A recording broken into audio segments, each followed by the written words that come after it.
I know you're not fond of the far right, and you mentioned in the past that you were a target of the far right in 2016.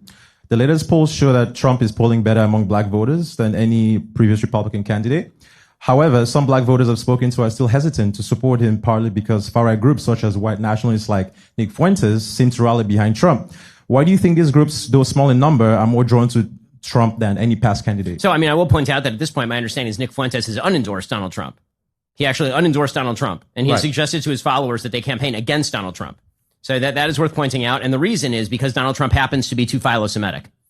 Mm-hmm. He's explicitly said this. So, I think that there is a reactionary strain that does exist on the right, and in reaction to what they see as the sort of racialism of the left, they developed a racialism of their own. It's an ugly response.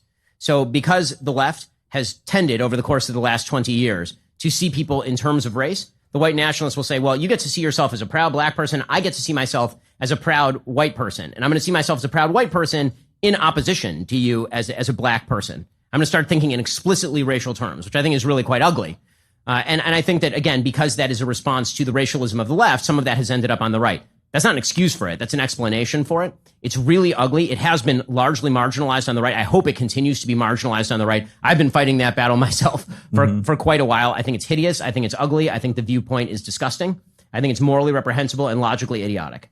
Thank you, Ben. Have a good day.